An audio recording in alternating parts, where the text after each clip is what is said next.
धैर्य धानी के पैलेस न आने पे उसे फोन पे धमकी देते हुए शराब पी के गुस्से में, अगर अपनी माँ को जिंदा देखना चाहती हो तो चुपचाप पैलेस रिटर्न आ जाओ, मुझे तुम्हारी जरूरत है अभी। और अगर तुम आधे घंटे में मेरे सामने नहीं खड़ी हुई तो मेरे एक कॉल से तुम्हारी माँ का हो रहा ऑपरेशन तुरंत रुक जाएगा और तुम्हारी माँ वही ऑपरेशन थिएटर में दम तोड़ देगी। धानी धैर्य की धमकी सुन पूरी तरह से डर से कांप जाती है, इसलिए बिना कुछ सोचे समझे वो तुरंत रेहान को एक एमएसजी कर पैलेस के लिए निकल जाती है कार से। रेहान जब धानी का एमएसजी देखता है तो एक गहरी सांस ले अपने फ्लैट से निकल वो तुरंत हॉस्पिटल के लिए निकल जाता है। धानी आधे घंटे के अंदर पैलेस पहुंच जाती है और हॉल में पहुंच एक मैड से धैर्य के बारे में पूछती है। मैड अपना सर नीचे कर परेशान चेहरे से एक नजर धानी को देख बार एरिया की तरफ इशारा कर देता है। धानी मैड का इशारा देख तुरंत बार एरिया की तरफ पहुंच जाती है। वहां पहुंचते ही वो सामने का नजारा देख हैरान होती है। पूरे हॉल में कांच टुकड़े पड़े थे। धैर्य काउंटर पे बैठ शराब की बोतल सीधे बाटली से ही गटक रहा था। धानी ने खुद को धैर्य को पहले ही सौंप दिया था, पर फिर भी इस समय धानी को धैर्य के सामने जाने में भी डर लग रहा था। वो गेट पे ही खड़ी हो अपनी डरी हुई आवाज में, धधे धैर्य। धैर्य धानी की आवाज सुन अपनी अधखुली नशीली आंखों से धानी को देख खुश होता है और नशे की हाल में अपने नंगे पांव से कांच के टुकड़ों के ऊपर से चल के आते हुए, धानी तुम आ गई। धानी जब धैर्य को कांच के टुकड़ों के ऊपर चलते देखती है तो उसे अब खुद के लिए नहीं बल्कि धैर्य के लिए डर लगने लगा। वो अपना डर भूल के तुरंत धैर्य के पास दौड़ के आते हुए चिल्ला के, धैर्य संभाल के, नीचे कांच के टुकड़े हैं। पर धैर्य इतने नशे में था कि उसे इस समय किसी चीज का होश ही नहीं था। उसे तो इस समय कांच के टुकड़ों से हो रहे दर्द का भी एहसास नहीं हो रहा था। धैर्य कांच टुकड़ों पे खड़ा था, जिस वजह से उसके पांव से खून भी निकल रहा था, पर उसे जैसे इस बात से कोई फर्क ही ना पड़ रहा हो। पर धैर्य को इस हालत में देख धानी के अंदर कहीं कुछ टूट रहा था। धन्यवाद भी खुद की फिक्र किए बिना धैर्य के पास आ जाती है। धैर्य धानी का गाल अपने दोनों हाथ में भर के अपनी नशीली आवाज में, धानी तुम आ गई। धानी धैर्य को संभालते हुए, हाँ धैर्य मैं आ गई हूँ, पर प्लीज तुम यहाँ से चलो, यहाँ कांच के टुकड़े हैं, तुम्हें दर्द होगा, प्लीज धैर्य। इतना कह धानी धैर्य को वहां से ले जाने लगती है, पर धैर्य धानी का हाथ थाम उसे अपने पास खींच उसे अपने सीने से लगाते हुए, पहले मुझसे वादा करो कि आज के बाद तुम मुझे छोड़ के कभी नहीं जाओगी। अगर दोबारा मुझे छोड़ के गई तो मैं सबको मार दूंगा, सबको। धानी धैर्य की धमकी सुन अंदर तक कांप गई। उसे इस समय ना चाहते हुए भी डर लग रहा था धैर्य के पागलपन से, इसलिए वो चाह के भी खुद को धैर्य से अलग नहीं कर पा रही थी। धैर्य ने उसे अपनी पूरी ताकत से गले लगा रखा था, जिस वजह से धानी हिल भी नहीं पा रही थी। धानी वैसे ही धैर्य से चिपके हुए, धैर्य पहले तुम रूम में चलो, तुम्हारे पांव से खून निकल रहा है, बाकी बात हम बाद में करेंगे, प्लीज। पर धैर्य धानी की बातों का कोई जवाब नहीं देता। धानी कुछ देर तक धैर्य को आवाज लगाते रहती है, धैर्य धैर्य। पर धैर्य होश में नहीं था, वो बेहोश हो चुका था। धानी को जैसे ये फील होता है। धानी अपनी कापती आवाज से जोर से आवाज लगाती है, कोई मदद करो मेरी, प्लीज, समबडी हेल्प मी। धानी की आवाज सुन वहां पे ढेर सारे सर्वेंट आ जाते हैं। धानी उन सर्वेंट की मदद से धैर्य को रूम में लेके चली जाती है। एक सर्वेंट डॉ को फोन कर देता है। फोन करने के 5 मिनट बाद ही डॉ आ जाते हैं। डॉ धैर्य के पैर की पट्टी करके धैर्य को एक नशा उतारने वाला इंजेक्शन दे और पेन किलर दे चले जाते हैं। धानी इस समय धैर्य के पास बेड पे ही थी। वो धैर्य को बेहोशी में देख रही थी। धानी अपनी दर्द भरी आवाज में बेहोश धैर्य को देखते हुए, धैर्य तुमने मेरी माँ को गोली मारी है, उन्हें इस कंडीशन में पहुंचाया कि आज वो अपनी जिंदगी और मौत के बीच झूल रही है, और ऐसे में तुम्हें अपनी गलती का अफसोस कर उन्हें सही करने के बजाय तुम खुद यहाँ ऐसे पड़े हो देवदास बनके। फिर धैर्य से अपना मुंह फेर के कड़वेपन में, सच में धैर्य पहले मुझे तुमसे बस डर लगता था, पर अब मुझे तुमसे नफरत होने लगी है। इतनी नफरत की अगर मेरा बस चले तो मैं खुद तुम्हें मार दूं, पर क्या करूं, अपने संस्कारों से मजबूर हो, नहीं मार सकती तुम्हें, पर अब मैं तुमसे प्यार तो कभी नहीं करूंगी, कभी भी नहीं। इतना कह धानी धैर्य का हाथ छोड़ बालकनी में चली जाती है और पूर्णिमा के चांद को देखते हुए खुद से, कितनी बेबस हूँ आज मैं। मेरी माँ वहाँ I.C.U. में है, मेरी छोटी बहन रोते हुए बेसुध हो गई है, और यहाँ मैं उस इंसान की केयर कर रही हूँ जिसने ऑलमोस्ट हम दोनों बहनों को अनाथ कर दिया। धानी यही सब बातें चांद को देखते हुए खुद से कर रही थी। बातें करते हुए रात के किस प्रहर धानी की आंख लग जाती है और धानी वही बालकनी में बैठे हुए सो जाती है, उसे खुद भी नहीं पता चलता। हॉस्पिटल में दिव्या चेयर से अपना सर टिका के सो रही थी। उसे अभी तक ये नहीं पता था कि धानी उसे छोड़ के जा चुकी है। वही रेहान धानी के एमएसजी करने के कुछ देर बाद ही तुरंत हॉस्पिटल पहुंच जाता है। ऑपरेशन अभी भी चालू था, बाहर की छोटी सी बल्ब अभी भी ऑन थी। डॉ अभी तक सविता जी का ऑपरेशन कर रहे थे। रेहान पहले ऑपरेशन थिएटर के बाहर चालू बल्ब को देखता है, फिर दिव्या को। दिव्या को देख 1 मिनट के लिए रेहान की नजर दिव्या के चेहरे पे थम सी जाती है। धानी रोते हुए सोई थी, इसलिए उसके चेहरे पे आंसू के दाग बन गए थे। पूरा चेहरा रोने की वजह से मुरझा गया था, होंठ पूरी तरह से सूख चुके थे। रेहान दिव्या को एक नजर देख अपनी नजर फिर से नीचे कर लेता है और दिव्या से थोड़ी दूरी बना के दूसरे सीट पे बैठ ऑपरेशन के खत्म होने और दिव्या के उठने का इंतजार करने लगता है। DSR palace. धानी बालकनी में बैठे हुए ही सो गई, खुद से बातें करते हुए। सुबह के करीब 5 बजे धैर्य को होश आने लगा। इंजेक्शन की वजह से उसका नशा पूरा उतर चुका था और पेन किलर की वजह से उसे दर्द का पता नहीं चल रहा था, पर फिर भी पैर के घाव अब भी ताजा तो थे ही। पर फिर भी धैर्य अपनी फिक्र ना करते हुए बेड से उठ के रूम में सबसे पहले धानी को चारों तरफ ढूंढता है। उसे डर था कि कहीं धानी उसे फिर से छोड़ के ना चली जाए। धैर्य की नजर तभी बालकनी में जाती है। धैर्य धानी को बालकनी में देख राहत की सांस लेता है और उठ के अपने पट्टी लगे हुए कदमों से चल के धानी के पास आता है और उसके पास घुटने के बल बैठ उसके चेहरे को देखने लगता है। धानी, तुम्हें नहीं पता तुम मेरे लिए क्या हो। तुम्हारे लिए मैं किसी भी हद तक जा सकता हूँ। तुम्हें चोट पहुंचाने और दर्द देने का हद इस पूरी दुनिया में मेरे अलावा और किसी का भी नहीं है, तुम्हारी माँ को भी नहीं। मुझे रत्ती भर फर्क नहीं पड़ता कि तुम्हारी माँ जिंदा रहे या मर जाए। मुझे फर्क बस तुमसे पड़ता है, सिर्फ तुमसे। अगर तुम्हारी माँ के जिंदा रहने और सेफ रहने से तुम मेरे पास रहती हो, भले मजबूरी में ही सही, तो मैं उन्हें बचाने के लिए कुछ भी करूंगा, कुछ भी। तुम अब उनकी फिक्र मत करो और अपना पूरा फोकस सिर्फ मुझ पर दो। अगर तुम्हारे प्यार और केयर की किसी को जरूरत है तो वो मैं हूँ, सिर्फ मैं। धैर्य ये सब बातें सोती हुई धानी को देख के अपने दर्द भरी आवाज में बोल रहा था। उसे अब भी जरा सा भी अपनी गलती का एहसास तक नहीं हुआ था और ना ही इस बात का एहसास कि धानी के दिल पे इस समय क्या गुजर रहा होगा। धैर्य की तो पूरी दुनिया बस धानी से शुरू होकर उसी पे खत्म हो जाती थी। वो धानी से भी यही उम्मीद रखता था कि धानी भी उसे अपनी दुनिया समझे और सबको छोड़ के बस धैर्य की बन के रहे हमेशा। धैर्य अपनी बात कह धानी को अपने बाहों में उठा के बेडरूम में लेके आता है और बेड पे अच्छे से लिटा देता है और धानी को ही ध्यान से देखने लगता है। बेड के आसपास से अभी भी शराब की गंध आ रही थी, जिस वजह से धानी की नींद धीरे धीरे खुल जाती है।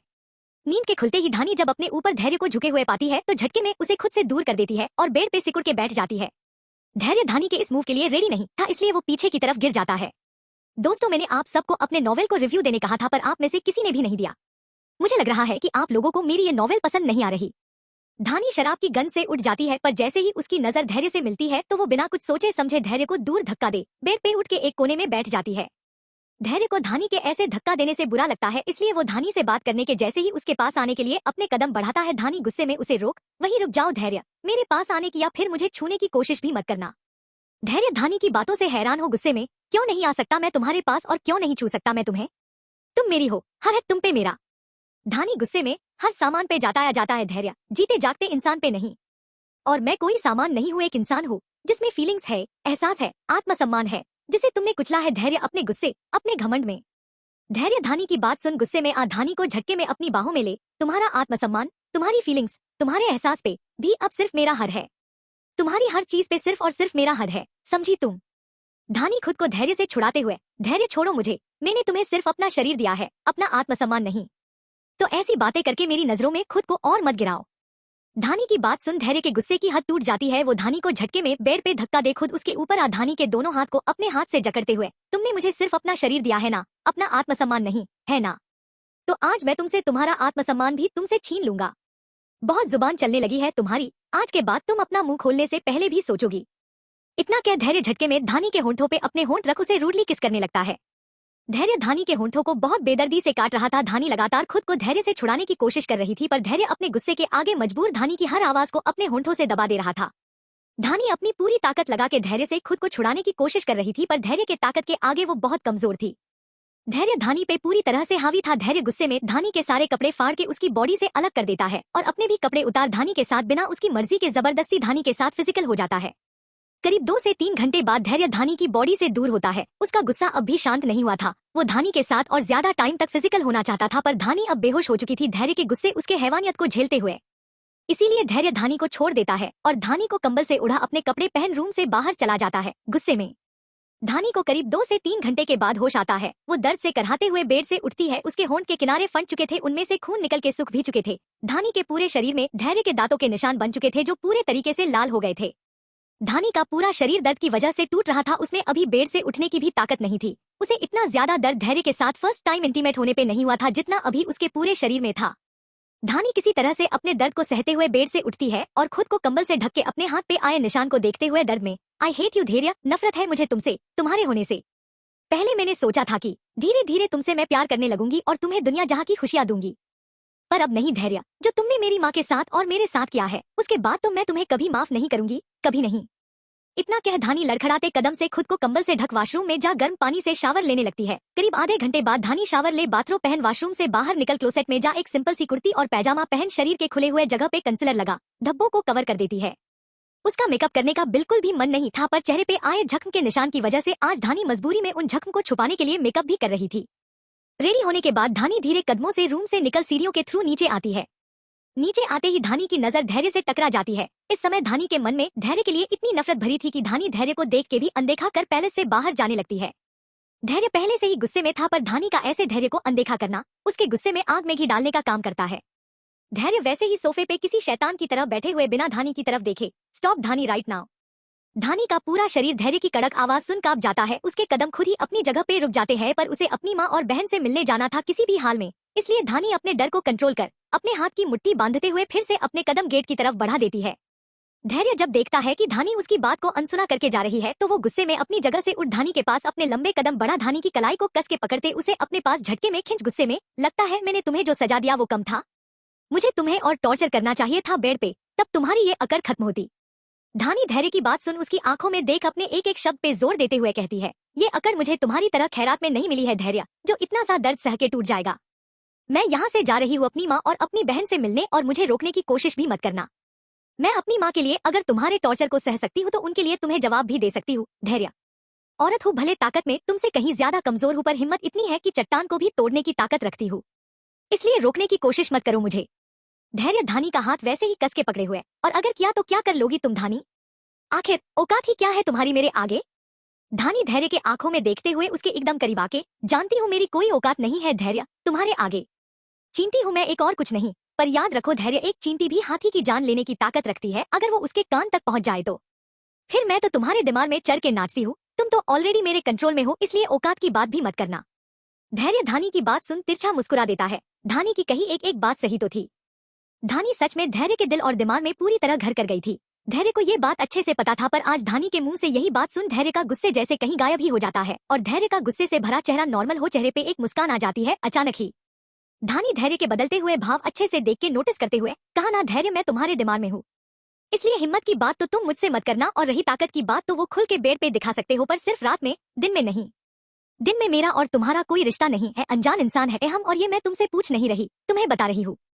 इतना कह धानी अपने घुटने को बैंड कर धैर्य की आंखों में देखते हुए झटके में उसके प्राइवेट पार्ट पे जोर से अपने घुटने से मारती है, जिससे धैर्य को बहुत जोर का दर्द होता है और वो झटके में धानी को छोड़ देता है। धानी अपनी कलाई धैर्य से छुड़ा धैर्य से दूर हो जाती है। धैर्य अपने दोनों हाथ अपने प्राइवेट पार्ट पे रख दर्द से कराहने लगता है जमीन पे बैठ के। धानी धैर्य को कराहते हुए देख तिरछा मुस्कुरा के, ये जवाब है मेरा रेप करने के लिए, मुझसे जबरदस्ती करने के लिए? अगली बार मुझसे जबरदस्ती करने से पहले इस दर्द को याद कर लेना, मिस्टर धैर्य सिंह रायजादा। इतना कह धानी चली जाती है। धैर्य धानी को जाते हुए देख के अपने दांत पिसते हुए, तुम्हारी इस हरकत की मैं तुम्हें ऐसी सजा दूंगा तुम्हें कि तुम कभी नहीं भूलेगी उसे, धानी श्रीवास्तव। तो दोस्तों, आज का पार्ट आप लोगों को कैसा लगा मुझे ये जरूर बताना। और क्या कोई गेस कर सकता है कि धैर्य धानी को उसकी इस गलती की क्या सजा देगा और उसका जवाब धानी उसे कैसे देगी? प्लीज आप लोग मुझे कमेंट करके बताना। और हाँ, कृष्णा, नेहा, योगिता, सीमा, थैंक्स कमेंट के लिए। एंड स्पेशल थैंक्स मोदी तुम्हें, जो तुमने ढेर सारे कमेंट किए। तुम सबके कमेंट पढ़ के बहुत अच्छा लगा। ऐसे ही आप सब लोग कमेंट करते रहिए और मेरी इस नॉवेल को पढ़िए, लाइक करिए, कमेंट करिए और हाँ, शेयर भी करिए, ताकि मेरे इस नॉवेल की व्यूअरशिप बने और मैं इस नॉवेल को लंबा तक लेके जाऊं। Bye bye. धैर्य पहले तो गुस्से में धानी की माँ पे गोली चला देता है, और जब धानी धैर्य को उसकी गलती पे गुस्सा करती है तो धैर्य अपने ईगो में धानी के साथ जबरदस्ती करता है, जिसके जवाब में धानी अपने घुटने से धैर्य के प्राइवेट पार्ट पे मार पैलेस से गुस्से में चली जाती है। धानी पैलेस से निकलकर सीधे हॉस्पिटल के लिए निकल जाती है और धैर्य भी कुछ देर में खुद को संभाल के धानी के पीछे हॉस्पिटल के लिए निकल जाता है। हॉस्पिटल में दिव्या अभी भी सो रही थी कुर्सी से टेक लगा के, और रेहान उसे प्रोटेक्ट करते हुए उससे कुछ दूरी पे बैठा हुआ था। डॉक्टर्स अभी ऑपरेशन थिएटर से निकले नहीं थे, वो अभी भी सविता जी को ऑपरेट कर रहे थे ऑपरेशन थिएटर में।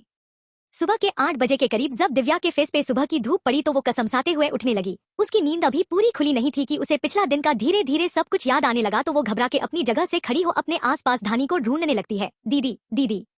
रेहान ने जब दिव्या की आवाज सुना तो वो उसके पास आ उसे शांत कराते हुए, दिव्या तुम पैनिक मत करो, तुम्हारी दीदी एकदम सेफ है। दिव्या रेहान की आवाज सुन उसकी तरफ देखती है तो उससे डरते हुए अपने कदम पीछे ले, देखो तुम मेरे पास मत आओ वरना मैं तुम्हें मार दूंगी।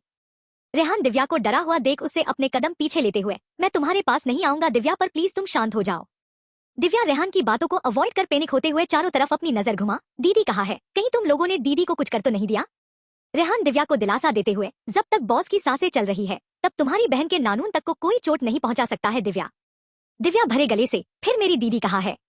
रेहान, वो पैलेस गई है, आती होगी। तभी ऑपरेशन थिएटर का दरवाजा खुलता है और अंदर से एक सीनियर डॉक्टर बाहर आते हैं। डॉक्टर चारों तरफ अपनी नजर घुमा के रेहान से, धैर्य सिंह रायजादा कहाँ है? पीछे से धानी आते हुए सख्त नजरों से डॉ से, क्यों, वो यहाँ नहीं होगा तो मेरी माँ का इलाज नहीं होगा?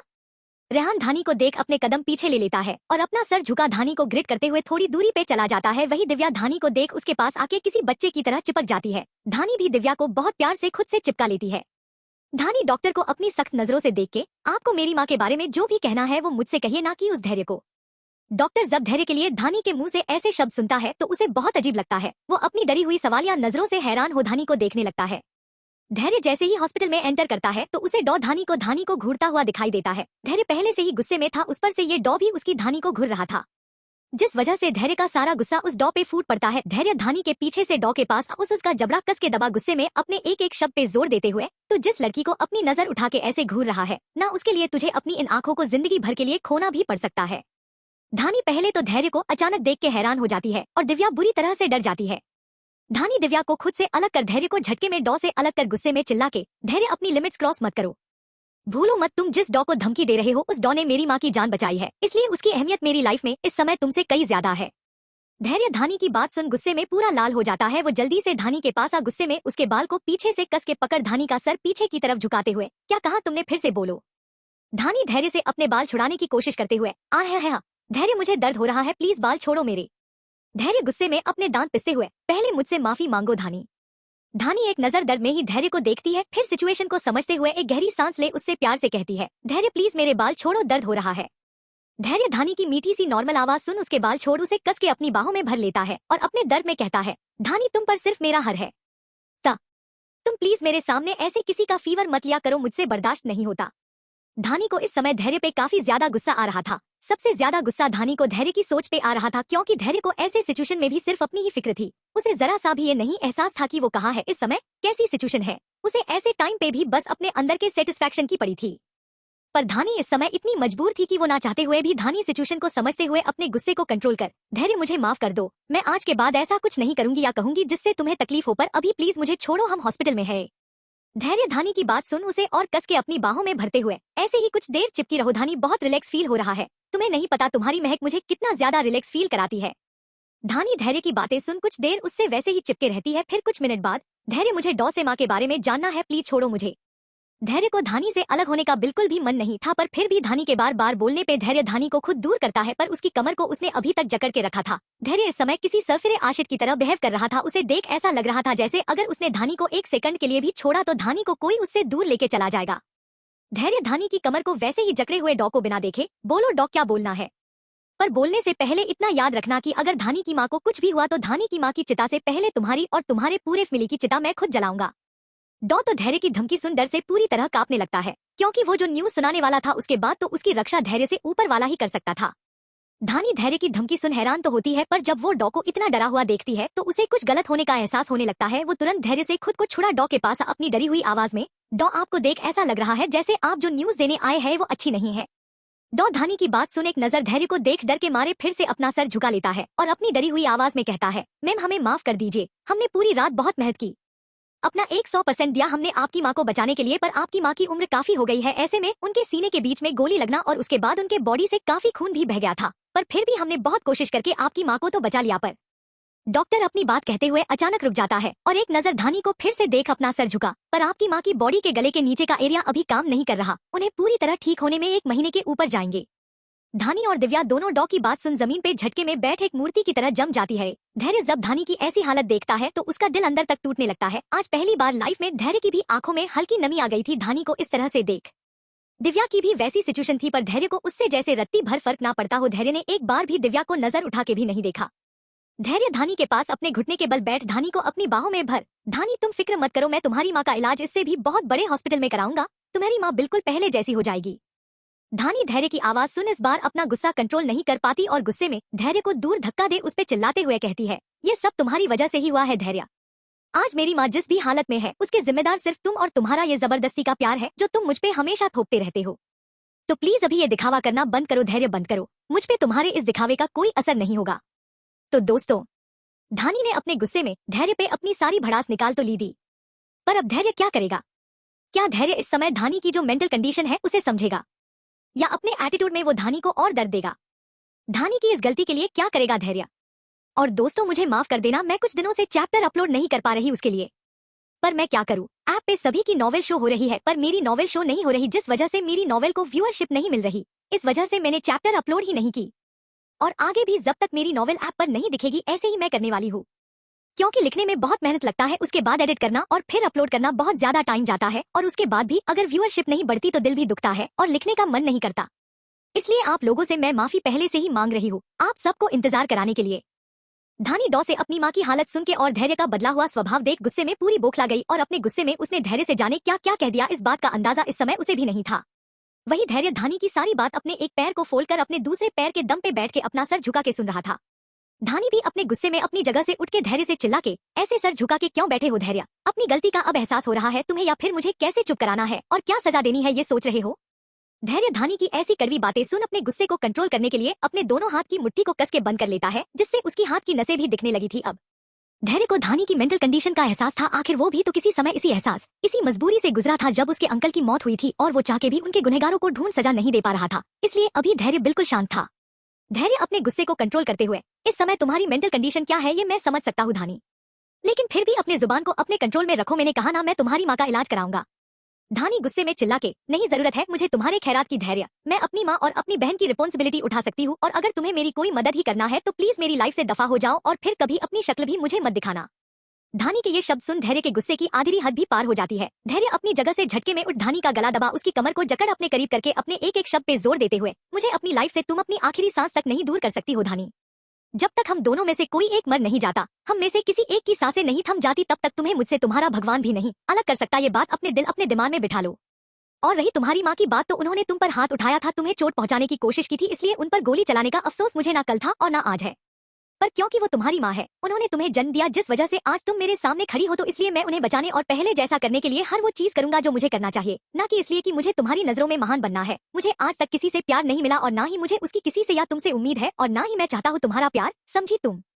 इतना कह धैर्य धानी को झटके में छोड़ देता है और अपनी पीठ धानी की तरफ कर लेता है। और हाँ, धैर्य सिंह रायजादा को दिखावा करने की जरूरत नहीं है। जो भी हूँ मैं सामने हूँ, जैसा भी हूँ मैं यही हूँ, जिसे तुम्हें जिंदगी भर झेलना है, फिर चाहे इसमें तुम्हारी मर्जी हो या मजबूरी, मोहब्बत हो या नफरत, मुझे कोई फर्क नहीं पड़ता। इतना कह धैर्य हॉस्पिटल से चला जाता है। वो धानी को एक बार भी मुड़ के नहीं देखता। यहाँ धानी धैर्य की बात सुन जमीन पे बैठ के जोर जोर से रोने लगती है। उसे इस समय यही नहीं समझ आ रहा था कि वो अपनी कंडीशन पे रोए या अपनी माँ की कंडीशन पे। वो बहुत जोर से बिलक बिलक के रो रही थी इस समय। दिव्या, जो थोड़ी देर पहले अपनी माँ की कंडीशन सुन एक जगह जम सी गई थी, वो धानी की हालत देख डर से थोड़ी कांप गई और सीधे धानी के पास जाके उससे लिपट के रोने लगी। दीदी तू ठीक तो है ना? गले में ज्यादा दर्द हो रहा है क्या? क्या उस धैर्य ने ज्यादा तेज गला दबा दिया? दिव्या अपनी मासूम सी शक्ल बना धानी से पूछने लगी। धानी दिव्या के सवाल सुन उसकी तरफ अपनी नम आंखों से देखने लगी और बिना कुछ बोले उसे अपने सीने से चिपका के रोने लगी।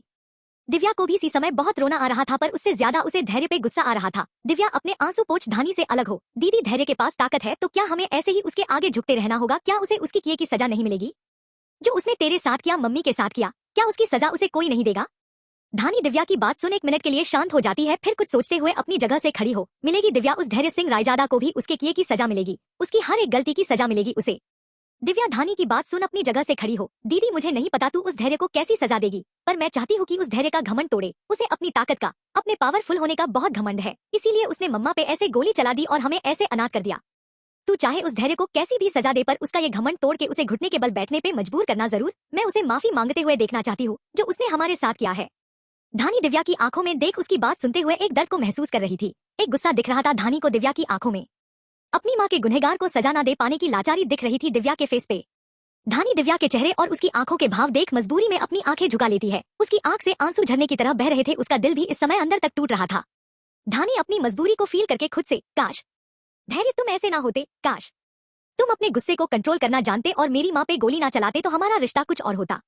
मैं तुम्हें दुनिया जहाँ की खुशियां देना चाहती थी, तुम्हारी गलतियां भूलना चाहती थी, पर अब नहीं धैर्य, अब नहीं। धानी अपने आंख में आए आंसू को पोंछते हुए, बहुत गुरूर है ना तुम्हें कि तुमसे कभी कोई गलती नहीं हो सकती। तो अब देखो धैर्य, मैं कैसे तुम्हें तुम्हारी एक एक गलतियों का एहसास कराऊंगी और कैसे तुम्हें तुम्हारे घुटनों के बल बैठ के माफी मांगने पे मजबूर करूंगी। तो दोस्तों, क्या धैर्य की इस बार की गलती उसके और धानी के बीच के रिश्ते को हमेशा के लिए तोड़ देगी? क्या धानी धैर्य को उसके गलती का एहसास करा पाएगी? क्या धैर्य अपनी गलती के लिए धानी और दिव्या से माफी मांगेगा, या अपने एटीट्यूड में वो धानी के प्यार को हमेशा के लिए खो देगा? दोस्तों, आप सब मुझे कमेंट करके बताइए प्लीज। और अब मैं कोशिश करूंगी कि मैं रोज टाइम पे चैप्टर अपलोड करूं, तो पर प्लीज आप सब भी मेरी ये नोवेल रोज पढ़िए, लाइक करिए और हाँ कमेंट भी करना और शेयर भी। और मोड़ी, योगिता, देवकांत, आप तीनों को थैंक्स कमेंट के लिए। धानी को आज अपनी बेप्सी पे रोना आ रहा था। वो दिव्या की बात का कोई जवाब चाह के भी नहीं दे पाती और वही पास में एक चेयर पे बैठ के अपना सर नीचे कर लेती है। दिव्या भी धानी की नामोशी में उसकी मजबूरी को समझ धानी के पास बैठ के उसके कंधे पे अपना सर रख लेती है। यहाँ सविता जी को ऑपरेशन रूम से नॉर्मल रूम में शिफ्ट कर दिया जाता है। दिव्या और धानी दोनों ही सविता जी से मिलने के लिए उस रूम में जाते हैं, तो उस रूम को देख हैरान हो जाते हैं। धैर्य ने जैसा कहा था उस हिसाब से धैर्य ने उस हॉस्पिटल का सबसे महंगा वीआईपी रूम सविता जी के लिए बुक कराया था। उस रूम में सविता जी के आसपास लेटेस्ट मशीनें लगी थी और करीब 4 से 5 नर्सें सविता जी की देखभाल कर रही थी। उस रूम के बाहर भी कड़ी सुरक्षा के लिए धैर्य के गार्ड्स मौजूद थे। जो धैर्य के ऑर्डर से सिर्फ धानी और दिव्या को ही बिना किसी रोक टोक के अंदर जाने की परमिशन दे रहे थे। बाकी अंदर जाने से पहले और सविता जी को हाथ लगाने से पहले हर किसी की बहुत ही अच्छे से चेकिंग हो रही थी, यहाँ तक डॉक्टर्स, नर्सेस, वार्ड बॉय, हर एक की। धानी और दिव्या ये सब देख हैरान हो गए। दिव्या सब कुछ देखते हुए धानी से भोलेपन में, दीदी क्या जिस इंसान के पास पैसे और पावर हो वो इंसान अपने हर पाप को अपने पैसे के दम पे धो सकता है? धानी हैरानी से दिव्या का सवाल सुन उसे देखने लगती है। मतलब क्या है तेरा दिव्या? दिव्या नम आंखों के साथ, दीदी उस धैर्य ने पहले मम्मा पे गोली चलाई और अब ये सब कुछ, जिस वजह हम चाह के भी उसके खिलाफ रिपोर्ट भी नहीं दर्ज कर सकते। धानी दिव्या के कंधे पे हाथ रख उसे समझाते हुए, दिव्या तू फिक्र मत कर, भले ये दुनिया उस धैर्य को माफ कर दे पर मैं उसे कभी माफ नहीं करूंगी और उसकी गलती की सजा उसे देके रहूंगी। उसको अपनी इस गलती के लिए अपने घुटने के बल बैठ के माफी मांगनी होगी और ये मेरा तुझसे वादा है दिव्या। दिव्या धानी को अपनी आस भरी नजरों से देखते हुए, दीदी क्या तू ऐसा कर पाएगी? वो धैर्य तो इतना ताकतवर है हर चीज में और हम इतने कमजोर। धानी दिव्या के गाल पे हाथ रख हल्का सा मुस्कुरा के, ताकत से हौसले नहीं आते बल्कि हिम्मत से हौसले आते हैं और मेरी हिम्मत तू है, माँ है, जो मुझे उस धैर्य के आगे हारने नहीं देंगे। जब जब मैं कमजोर पड़ूंगी तब तब तू मुझे हौसला देना। हम दोनों बहनें साथ मिलके इस मुश्किल काम को आसान करेंगे। फिर कुछ देर रुक के कुछ सोचते हुए एक गहरी सांस लेके, अब ये सब छोड़, तू बस अपनी पढ़ाई पे ध्यान दे। और हाँ, मैं तुझे घर में अकेला नहीं छोड़ सकती, इसलिए तू फिलहाल यही रह। कल तक मैं तेरे रहने का इंतजाम कॉलेज के पास के हॉस्टल में ही कर दूंगी, फिर तू वही रहना। दिव्या धानी की बात सुन हैरानी से, दीदी मुझे लगा मैं तेरे साथ रहूंगी। दिव्या की बात सुन धानी के हाथ काम करते हुए रुक जाते हैं। धानी अपना काम छोड़ के दिव्या के पास आ, मैं तुझे अपने साथ फिलहाल नहीं रख सकती, उस पैलेस में तो बिल्कुल भी नहीं, पर हाँ कुछ समय बाद मैं तुझे अपने पास बुला लूंगी, पर फिलहाल तुझे हॉस्टल में ही रहना होगा। दिव्या को अच्छे से पता था कि धानी उसे अपने साथ क्यों नहीं रखना चाहती है, इसलिए दिव्या बस हाँ में जवाब दे सविता जी के पास बैठ जाती है। धानी भी कुछ देर वही बैठी रहती है अपनी माँ के पास। नर्सें 24 घंटे सविता जी की केयर करने में लगी हुई थी। हर 2 घंटे में डॉक्टर्स आके उनका चेकअप कर रहे थे। ये सब देख धानी को अब अपने माँ की तो टेंशन बिल्कुल नहीं थी। अब उसका एक लक्ष्य था धैर्य को सबक सिखाना और उसे उसकी गलती का एहसास कराना और उससे माफी मंगवाना। इसलिए वो पैलेस के लिए निकल जाती है और दिव्या वही रूम में एक सोफे पे कुछ देर में सो जाती है। धानी पैलेस पहुंच के चारों तरफ धैर्य को ढूंढती है। उसे हॉल में कहीं भी धैर्य नहीं दिखता तो वो रूम में चली जाती है। धैर्य रूम में भी नहीं था। धानी एक एक कर करके पैलेस का हर एक कमरा देखती है, यहाँ तक जिम, गार्डन, स्टडी रूम, हर एक जगह, पर उसे धैर्य कहीं नहीं दिखता, जिससे धानी हैरान हो जाती है। पर इन सब में वो इतना ज्यादा थक जाती है कि धानी खा पी के सो जाती है अपने रूम में जाके। यहाँ ऑफिस में धैर्य अपने केबिन में बैठे हुए लैपटॉप पे सब कुछ देखते हुए खुद से, जानता हूँ धानी तुम मुझे ढूंढ रही हो, कब से मुझे देखने के लिए बेचैन हो, अपना गुस्सा निकालने के लिए तड़प रही हो, पर अगर अभी मैं तुम्हारे सामने गया और तुमने कुछ गलत कह दिया अपने गुस्से में तो शायद मैं खुद पे कंट्रोल ना कर पाऊँ और तुम्हें कोई सजा दे दूँ। इसलिए कुछ दिन के लिए हमें एक दूसरे से दूर ही रहना चाहिए। इन कुछ दिन में तुम्हारा गुस्सा भी शांत हो जाएगा। इस समय धैर्य की आंखों में एक दर्द था, धानी से दूर होने का दर्द, पास होके भी दूर रहने की तड़प थी, छू के भी ना छू पाने की तकलीफ थी। इस दर्द को महसूस कर धैर्य की आंखों में हल्की सी नमी आ गई। अगली सुबह डीएसआर पैलेस। धानी सुबह उठ वॉशरूम में फ्रेश नाश्ता करने लगती है। नाश्ता करते हुए उसे धैर्य की याद आ जाती है। उसे अभी तक धैर्य पैलेस में कहीं नजर नहीं आया, जिससे धानी को हैरानी होती है। धानी अपना नाश्ता छोड़ अपने मोबाइल से धैर्य को फोन करती है, पर वो फोन तक पिक नहीं करता। यहाँ धैर्य ऑफिस में अपनी मीटिंग में था, उसका मोबाइल साइलेंट पे था, पर फिर भी उसकी नजर बराबर अपने फोन पे थी।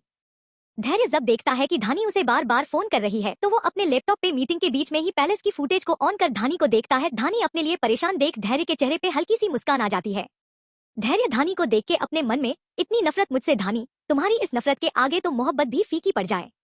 धैर्य धानी को देख के इस समय सब कुछ भूल चुका था। वो ये भी भूल गया था कि इस समय वो मीटिंग के बीच में बैठा है और उसकी हरकत हर कोई देख हैरान हो रहा है। धैर्य को जैसे ही सभी की हैरान भरी नजरों का एहसास होता है तो उसके एक्सप्रेशन अचानक एकदम सख्त हो जाते हैं।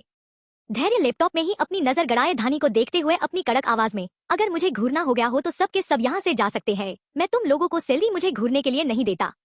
धैर्य की कड़क आवाज सुन सभी अपनी नजर धैर्य से हटा तुरंत मीटिंग हॉल से चले जाते हैं बिना एक भी सवाल किए। पर रेहान नहीं जाता, वो वही धैर्य के पास बैठे रहता है। सबके जाने के बाद रेहान धैर्य से, बॉस अगर आप मेम को इतना ही मिस कर रहे हैं तो पैलेस चले जाइए। धैर्य धानी को देखते हुए, अभी नहीं, अभी उसका गुस्सा शांत नहीं हुआ, ऐसे में मैं उसके सामने गया तो बिगड़ी हुई बात और बिगड़ जाएगी। रेहान धैर्य को समझाते हुए, बॉस अगर आप मेम से माफी मांग लेंगे तो उनका गुस्सा खुद ही शांत हो जाएगा।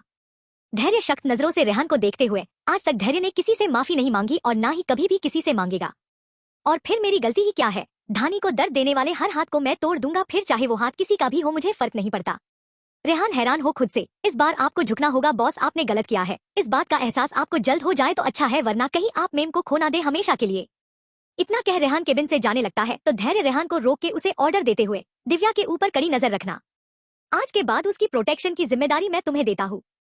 मैं नहीं चाहता कि धानी दिव्या की फिक्र में अपना सारा ध्यान उस पर लगा दे और मेरे लिए उसके पास कुछ बचे ही ना, इसलिए आज के बाद तुम दिव्या को प्रोटेक्ट करोगे, हमेशा उसके साथ साए की तरह रहोगे, उसे एक खरोच भी नहीं आना चाहिए, याद रखना। रेहान धैर्य का ऑर्डर सुन यस बॉस बोल केबिन से बाहर निकल जाता है। ना जाने क्यों आज धैर्य का ऑर्डर सुन रेहान के चेहरे पे एक चमक थी और होंठों पे हल्की सी मुस्कान। और यहाँ धैर्य रेहान के जाने के बाद फिर से अपने लैपटॉप पे धानी को देखने के साथ अपना काम करने लगता है। पैलेस। यहाँ धानी धैर्य को फोन कर करके परेशान हो गई थी पर धैर्य ने एक बार भी फोन नहीं उठाया। धानी भी गुस्से में धैर्य का नंबर ब्लॉक कर हॉस्पिटल के लिए निकल जाती है। कुछ देर सविता जी के पास रुक के दिव्या के कॉलेज जा वहाँ के प्रिंसिपल से बात कर धानी दिव्या के लिए कॉलेज के ही हॉस्टल में उसके रहने का इंतजाम कर देती है और फिर से पैलेस अपने रूम में चली जाती है। वो पूरा दिन पैलेस में धैर्य का वेट करते हुए पक गई थी। अब तो धानी के सब्र का बांध भी टूटने लगा था, इसलिए धानी गुस्से में रूम से निकल जाती है। धानी पैलेस से बाहर जाते हुए, तुम्हें क्या लगता है धैर्य, तुम पैलेस नहीं आओगे तो तुम मुझसे बच जाओगे? गलत समझते हो तुम धैर्य, बहुत गलत। धानी पैलेस से बाहर निकलने से पहले किसी को फोन करती है। उधर सामने से वाला इंसान धानी का नंबर फ्लैश होते हुए देख तुरंत फोन पिक कर लेता है। फोन के पिक होते ही धानी बेरुखी से, धैर्य कहाँ है? फोन के दूसरी तरफ से, मैम आपको बॉस से कहीं भी मिलने जाने की जरूरत नहीं है, वो खुद आ जाएंगे। धानी सामने वाली की बात सुन गुस्से में, रेहान मैं तुमसे तुम्हारी राय नहीं मांग रही हूँ, एक सवाल पूछ रही हूँ, उसका जवाब दो। रेहान फोन पे, मैम बॉस एक बहुत ही इंपॉर्टेंट जगह गए हैं काम से, मैं आपको चाह के भी उस जगह का पता नहीं बता सकता। धानी इरिटेट होते हुए, तो ठीक है मत बताओ, मैं किसी और से पता कर लेती हूँ। इतना कह धानी फोन रखने को होती है कि तभी रेहान धानी को रोकते हुए कहता है, रेहान मैम आपको किसी और से पूछने की जरूरत नहीं है, ड्राइवर को फोन दीजिए, मैं उसे सब बता देता हूँ। धानी रेहान की बात सुन कार के पास आ ड्राइवर को फोन देती है तो रेहान ड्राइवर को एड्रेस बता देता है और कुछ इंस्ट्रक्शन दे फोन काट कर देता है। ड्राइवर रेहान से एड्रेस सुन डर से कांप जाता है, जिस वजह से वो धानी को बहुत मना करता है, पर धानी अपने गुस्से और जिद के आगे ड्राइवर की बात को इग्नोर कर देती है। ड्राइवर भी मजबूरी में धानी को वहां लेके चला जाता है। कुछ ही देर में कार जंगल के बीचों बीच एक सुनसान हवेली के सामने आके रुकती है। वहाँ का पूरा एरिया बहुत ही डरावना था। धानी कार से उतर जब अपने आसपास के माहौल को अपनी नजर घुमा के देखती है तो उसे थोड़ी सी घबराहट होने लगती है। ड्राइवर धानी को घबराता देख कार से उतर के, मैम आप कहे तो मैं आपको अभी पैलेस वापस ले जा सकता हूँ। धानी ड्राइवर की बात सुन अपने सेंस में आते हुए, उसकी कोई जरूरत नहीं है, मैं ठीक हूँ। धानी ड्राइवर के पीछे पीछे चल रही थी। वो जैसे जैसे अंदर जा रही थी उसे बहुत ही अजीब सी फीलिंग आ रही थी। धानी के रोंगटे उस हवेली की शांति को महसूस कर खड़े होने लगे। धानी आई तो यहाँ धैर्य से लड़ने के लिए थी, पर अब उसका यहाँ से जाने का मन कर रहा था। धानी के कदम धीरे धीरे खुद ही स्लो होते जा रहे थे। धानी खुद से अपने आसपास चारों तरफ हैरानी से देखते हुए बोली, कैसी जगह है ये? यहाँ पे आते ही इतना अजीब क्यों लगने लगा? क्यों यहाँ की शांति को महसूस कर एक अजीब सी घबराहट हो रही है? धानी खुद से बातें करते हुए ड्राइवर के साथ अंदर जा ही रही थी कि तभी उसे किसी के चीखने की आवाज सुनाई दी। वो चीख इतनी दर्दनाक थी कि धानी का शरीर उस चीख को सुन के पूरी तरह कांप गया। धानी एकदम से अपनी जगह पे जम गई। धानी डरते हुए ड्राइवर से, ये कैसी आवाज है? ड्राइवर धानी की डरी हुई आवाज सुन रुक जाता है। मैम इसीलिए मैंने आपको मना किया था यहाँ आने से। यहाँ पे बॉस लोगों को सजा देते हैं, वो भी ऐसी जिससे आम लोगों की रूह तक कांप जाए। धानी ड्राइवर की बात सुन अपनी जगह पे पूरी तरह जम गई, उससे अब हिला भी नहीं जा रहा था। ड्राइवर ने जब धानी की ये हालत देखी तो उसने कहा, मैम आप कहें तो मैं आपको पैलेस रिटर्न लेके जा सकता हूँ। धानी अपनी कांपती हुई आवाज में, हाँ चलो, मैं धैर्य से बाद में बात कर लूंगी। इतना कह के धानी जैसे ही मुड़ी कि तभी उसके कान में किसी की तेज आवाज जोर जोर से आने लगी। उस आवाज में बहुत डर था, बचाओ बचाओ। धानी वो आवाज सुन के आवाज की दिशा में देखने लगी। उसके आंख से आंसू बहने लगे डर और उस आवाज की तड़प की वजह से। धानी इस हवेली से जाना चाहती थी, पर उसकी आत्मा इस आवाज को सुन के भी अनसुना करने की इजाजत नहीं दे रही थी। धानी ना चाहते हुए भी डरते हुए उस ओर बढ़ गई जहां से वो आवाज आ रही थी। कुछ ही देर में धानी उस जगह पहुंची तो सामने का नजारा देख वो डर से पूरी तरह कांप गई। उसके रोंगटे पूरी तरह से खड़े हो गए। सामने एक बहुत बड़ा हॉल था। उस हॉल में चारों तरफ काले कपड़े पहने कुछ लोग खड़े थे। उन सब के बीच धैर्य एक काउच पे किसी शैतान की तरह बैठ के सामने कुछ लोगों को तड़पते हुए देख एंजॉय कर रहा था। धैर्य के सामने एक बहुत बड़ा पिंजरा था। उस पिंजरे में कुछ लोग थे और उन लोगों को जंगली कुत्ते बुरी तरह नोच रहे थे, जिस वजह से वो लोग दर्द से चिल्ला रहे थे और खुद की जान की भीख धैर्य से मांग रहे थे। पर धैर्य को जैसे उनके ऐसे दर्द में तड़प के भीख मांगने से बहुत राहत मिल रही थी। धैर्य काउच पे बैठे हुए अपनी आंख बंद कर उस आवाज को सुन राहत भरी सांस ले रहा था। धानी ये सब देख के बुरी तरह डर गई। धानी अपनी डरी हुई आवाज में, धैर्य धैर्य। धानी की आवाज सुन अपनी आंख खोल के उसकी तरफ देखते हुए शांत लहजे में, अंदर आओ धानी, लाइव शो तुम भी एंजॉय करो। धानी हैरानी से उस पिंजरे को देखते हुए धैर्य से, धैर्य तुम पूरे शैतान हो, लोगों को ऐसे तड़पा के मारने से तुम्हारी आत्मा तुम्हें गाली नहीं देती, तुम्हारे हाथ नहीं कांपते ऐसे काम करने से पहले। धानी अपनी बात बहुत हिम्मत करके कह रही थी। उसके पूरे चेहरे पे डर के कारण पसीने आ गए थे। पिंजरे में कुत्ते लोगों को मार मार के उनके मांस को खा रहे थे। कितने ही लोग उस पिंजरे में मर चुके थे और कितने लोग मरने की भीख मांग रहे थे धैर्य से। उनसे वो तड़प बर्दाश्त नहीं हो रही थी, पर यहाँ धैर्य को जैसे उन लोगों से कोई फर्क ही नहीं पड़ रहा था। धैर्य धानी की बात सुन उसके पास आते हुए, धानी तुम्हें जिन चीजों के बारे में नहीं पता उसके बारे में कुछ मत कहो। धानी धैर्य के उसके पास आने से अपने कदम पीछे लेते हुए, धैर्य वहीं रुक जाओ, मेरे पास आने की या मुझे छूने की भी कोशिश मत करना। तुम्हारे हाथ मासूम लोगों के खून से रंगे हैं। तुम इंसान नहीं राक्षस हो जिसकी जगह सिर्फ जेल है। मैं तुम्हारा ये चेहरा सारी दुनिया को दिखाऊंगी। पुलिस में तुम्हारी कंप्लेंट करूंगी। इतना कह धानी वहां से भाग जाती है। धैर्य धानी की बात सुन अपने गुस्से को कंट्रोल करने की कोशिश करते हुए, क्यों धानी क्यों? तुम मेरे अलावा सभी पे भरोसा करती हो? क्यों तुम्हारी नजरों में मेरे अलावा सब सही नजर आते हैं? जितना मैं सोचता हूँ कि तुमसे नरमी से पेश आऊं, तुम मेरे अंदर के शैतान को उतना ही बाहर आने के लिए उकसाती हो। धैर्य अपनी बात कह धानी के पीछे जाने से पहले वहां खड़े लोगों से, पूरा कचरा यहाँ से साफ हो जाना चाहिए। इतना कह धैर्य गुस्से में धानी के पीछे चला जाता है। धैर्य जब तक हवेली के बाहर आता है तब तक धानी कार में बैठ के वहां से निकल गई थी। धैर्य ने धानी का पीछा करने के लिए पहले उसका लोकेशन ऑन किया, फिर अपनी कार में बैठ के धानी के पीछे निकल गया। धैर्य के पीछे उसके गार्ड दूसरी कार में निकल गए। धानी फास्ट ड्राइविंग करते हुए सीधे पुलिस स्टेशन पहुंच गई और जल्दी से कार से निकल के भागते हुए अंदर गई और सामने बैठे पुलिस से बोली, इंस्पेक्टर वो धैर्य सिंह रायजादा वो एक कातिल है। उसने मेरी आंखों के सामने जीते जागते इंसान को कुत्तों के आगे डाल दिया। आप लोग उसे पकड़ लीजिए, उसे जेल में डाल दीजिए। धानी अपनी बात लगातार बोले जा रही थी। डर और घबराहट के कारण उसके पूरे चेहरे पे पसीने आ गए थे। धानी के आसपास जितने भी इंस्पेक्टर थे वो सब धानी को इतना डरा हुआ देख शॉक्ड हो गए। धानी के सामने जो इंस्पेक्टर था वो धानी को शांत कराने के लिए, मैडम पहले आप शांत हो जाइए और आपको जो भी कहना है आराम से कहिए। धानी इंस्पेक्टर की बात सुन लंबी सांस लेते हुए, इंस्पेक्टर आप प्लीज उस धैर्य को पकड़ लीजिए, वो खूनी है, उसके हाथ कई लोगों के खून से रंगे हैं। इंस्पेक्टर धानी को पानी का ग्लास देते हुए, मैडम आप पहले पानी पीजिए उसके बाद कुछ कहिए। धानी इंस्पेक्टर को इतनी इंपॉर्टेंट बात बता रही थी, फिर भी इंस्पेक्टर को जैसे कुछ इन सब से फर्क ही नहीं पड़ रहा था, जिससे धानी को गुस्सा आने लगा। धानी गुस्से में चिल्ला के टेबल पे आने दोनों हाथ पटक के, मैं आपको इतनी इंपॉर्टेंट इन्फॉर्मेशन दे रही हूँ पर आपको जैसे कोई फर्क ही नहीं पड़ रहा। इंस्पेक्टर धानी की इतनी तेज आवाज सुन गुस्से में जैसे ही कुछ कहने को हुआ तो धानी के पीछे धैर्य को खड़ा देख उसे डर से पसीने आने लगे। वो अपनी जगह पे खड़े होकर डरते हुए, साहब आप यहाँ क्यों आ गए? धानी इंस्पेक्टर की बात सुन मुड़ के अपने पीछे धैर्य को देखते हुए इंस्पेक्टर से, इंस्पेक्टर इसे पकड़ लीजिए, ये खूनी है। धैर्य धानी के पास आ उसका हाथ कस के पकड़ उसे अपने पास खींच के गुस्से में, धानी तुम्हें क्या लगता है ये लोग मेरा कुछ बिगाड़ सकते हैं या इन लोगों को मेरे बारे में कुछ पता नहीं है? यहाँ पे सिर्फ तुम हो जिसे आज मेरे बारे में थोड़ा बहुत पता चला है, बाकी सभी लोग मेरे बारे में सब कुछ जानते हैं, तो अब चलो यहाँ से। इतना कह धैर्य धानी का हाथ पकड़ उसे खींचते हुए ले जाने लगा। तो धानी धैर्य से अपना हाथ छुड़ाने की कोशिश करते हुए, धैर्य मेरा हाथ छोड़ो, मुझे तुम्हारे साथ कहीं नहीं जाना, तुम शैतान हो, छोड़ो मेरा हाथ, धैर्य छोड़ो। पर धैर्य को जैसे इन सब चीजों से फर्क ही नहीं पड़ रहा था। धानी धैर्य के सामने चीख रही थी, चिल्ला रही थी, पर धैर्य उसे वैसे ही खींचते हुए अपने साथ लेके जा रहा था जबरदस्ती। धैर्य धानी को खींचते हुए ले जा रहा था जबरदस्ती अपने साथ, पर धानी को धैर्य के साथ नहीं जाना था। इस वजह से धानी खुद को धैर्य से लगातार छुड़ाने की कोशिश कर रही थी, पर धैर्य ने धानी का हाथ बहुत मजबूती से पकड़ के अपने साथ ले जा रहा था। और यहाँ पुलिस इंस्पेक्टर सब खड़े हो अपना सर झुकाए अपने सामने ये सब लाचारी में देख रहे थे। धानी एक बार लाचारी से सभी को अपनी नजर घुमा के देखती है, पर उसे जब किसी से भी मदद की कोई उम्मीद नजर नहीं आती तो धानी गुस्से में एक इंस्पेक्टर के पास से उसकी बंदूक निकाल धैर्य से गुस्से में झटक के अपना हाथ छुड़ा के उससे दूर हो धैर्य के सामने गन पॉइंट कर अपनी डरी हुई आवाज में कहती है, धैर्य मुझसे दूर रहो, मुझे तुम्हारे साथ कहीं नहीं जाना। धैर्य धानी की बात और हरकत देख उसके पास गुस्से में अपने कदम बढ़ाते हुए, धानी ये गन है, इसे नीचे कर दो, तुम्हें चोट आ जाएगी। धानी धैर्य के उसके पास कदम बढ़ाने की वजह से डरते हुए अपने कदम लड़खड़ाते हुए पीछे लेने लगती है। गन उसके हाथ में थे और धैर्य निहत्था था, पर फिर भी धानी बुरी तरह से डर से कांप रही थी। उसके हाथ इतने ज्यादा कांप रहे थे कि वो गन एक जगह पे पॉइंट ही नहीं कर पा रही थी। धानी कांपती हुई आवाज से पीछे की तरफ जाते हुए, ध धैर्य मम्मा मेरे पास, मम्मा मत आना, मैं गोली चला दूंगी। धैर्य निहत्था होते हुए भी बिना डरे आंख में बेहिसाब गुस्सा लिए धानी के पास आते हुए, धानी मैं एक लास्ट बार तुम्हें वार्निंग दे रहा हूँ, गन नीचे करो और चुपचाप मेरे साथ चलो। धानी डर से जल्दी जल्दी में अपना सरनामे हिलाते हुए, नहीं धैर्य मैं तुम जैसे खूनी के साथ नहीं रह सकती, तुम शैतान हो, मुझे नहीं जाना तुम्हारे साथ। धैर्य बार बार धानी की ना सुन गुस्से में झटके में धानी के पास आता है और धानी के हाथ की गन को अपने हाथ से धानी के हाथों के साथ मजबूती से पकड़ के अपने माथे के बीचों बीच पॉइंट करते हुए गुस्से में, खूनी हो ना मैं, नफरत करती हो तुम मुझसे, मारना चाहती हो ना, तो ये लो अपनी हसरत पूरी कर लो।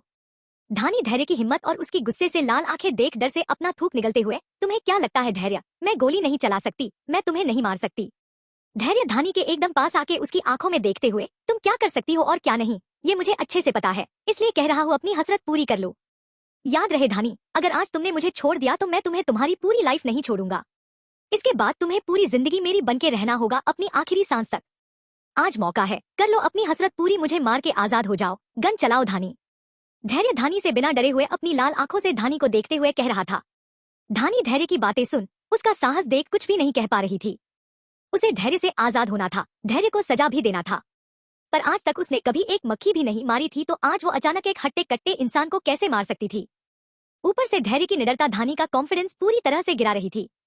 धानी इस समय खुद से ही लड़ रही थी, उसके जिन हाथ ने बंदूक को थम रखा था वो बुरी तरह कांप रहे थे। ऊपर से धैर्य ने धानी के दोनों हाथ को मजबूती से अपने एक हाथ से जकड़ रखा था और धानी को अपनी लाल आंखों से देखे जा रहा था लगातार। धानी ये सब कुछ और नहीं बर्दाश्त कर पाई और बेहोश होकर वहीं पे गिर गई। पर इससे पहले कि वो जमीन पे गिरती, धैर्य ने धानी को अपनी बाहों में समा लिया। धानी बेहोश हो धैर्य की बाहों में पड़ी थी। धैर्य धानी के मुरझाए हुए चेहरे को बड़े प्यार से देख जा रहा था। धैर्य धानी पे थोड़ी देर पहले तक बहुत ज्यादा गुस्सा था, पर जैसे ही धानी बेहोश हुई और धैर्य की बाहों में आई, धानी के टच से धैर्य का सारा गुस्सा जैसे कहीं गायब ही हो गया। धैर्य बहुत प्यार से धानी को देखने लगा और धानी को अपनी बाहों में उठा के पुलिस स्टेशन से चला गया।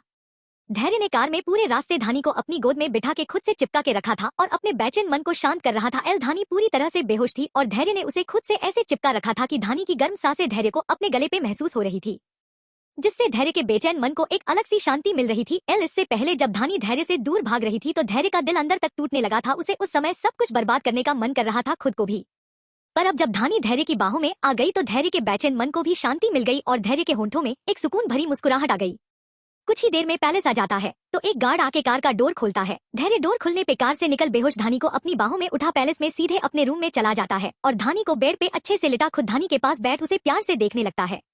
धैर्य धानी को प्यार से देखते हुए खुद से सोते हुए, तुम कितनी शांत लगती हो, ऐसा लगता है जैसे सारी दुनिया तुम में समाई है। सारी दुनिया का सुख होते हुए भी तुम्हें ऐसे देखना दिल को एक अलग सुकून पहुंचाता है। धैर्य कुछ देर तक धानी के पास वैसे ही बैठा रहा और बेहोश धानी को देखते हुए बातें करता रहा। फिर कुछ देर बाद वॉशरूम में जा फ्रेश हो चेंज कर एक बकेट में गर्म पानी और एक छोटे से टॉवल ला धानी के पास बैठ उसके सारे कपड़े निकाल उसकी पूरी बॉडी को टॉवल को गिलाकर साफ करने लगता है। इस समय धानी बेहोश थी पूरी तरह से। धैर्य ने भी धानी के सारे कपड़े निकाल दिए थे, यहाँ तक कि इनर वियर भी। धानी इस समय धैर्य के सामने पूरी तरह नेक्ड थी, पर फिर भी धैर्य ने एक बार भी धानी को गलत तरीके से टच नहीं किया और ना ही उसे गलत नजर से देखा। वो बस धानी की पूरी बॉडी को टॉवल से क्लीन करके उसे एक नाइट ड्रेस पहना ब्लैंकेट से कवर कर बकेट को फिर से वॉशरूम में लेके चला जाता है। कुछ देर बाद धैर्य वॉशरूम से बाहर आ फोन पे खाने का कुछ ऑर्डर दे धानी के पास बैठ के धानी के उठने का वेट करने लगता है। धैर्य ने इस समय धानी को खुद से एकदम चिपका के रखा था। धैर्य ने इस समय सिर्फ शर्ट और पेंट ही पहन रखा था। शर्ट के भी बटन खुले हुए थे, जिस वजह से धानी की गर्म सांसें धैर्य को उसके सीने पे महसूस हो रही थी, जिससे धैर्य बहक रहा था। अब धैर्य धानी को खुद से चिपकाए उसके बाल की लटों से कभी खेलता तो कभी उन्हें सूंघने लगता, कभी धानी के सॉफ्ट गालों को अपनी उंगली से टच करता तो कभी उन्हें किस करता। धानी धैर्य के लिए उस कापूस की मुलायम गुड़िया के जैसे थी, जिसपे एक भी खरोच धैर्य बर्दाश्त नहीं कर सकता था, जिसे अपने पास रखने के लिए धैर्य किसी भी हद तक जा सकता था और हर हद को तोड़ भी सकता था। कुछ घंटों बाद धानी को होश आने लगा। धानी कुछ बड़बड़ाते हुए हल्का हल्का हिलने लगी। धैर्य ने भी जब महसूस किया कि धानी उठ रही है तो उसने भी धानी को ढीला छोड़ दिया, पर खुद से अलग नहीं किया। धानी कुछ ही देर में अपने पूरे होश में आ जाती है, पर जब वो अपने सामने धैर्य को देखती है तो उसे फिर से धैर्य की हैवानियत याद आ जाती है, जिस वजह से धानी धैर्य से खुद को छुड़ा तुरंत बेड से उठ जाती है और पैनिक करते हुए कहती है, धानी, मैंने कितनी बार कहा है मुझसे दूर रहा करो। कोई हक नहीं है तुम्हारा मुझ पे, कोई रिश्ता नहीं है हमारा। हम एक दूसरे के लिए हमेशा से अनजान थे और अनजान रहेंगे, समझे तुम।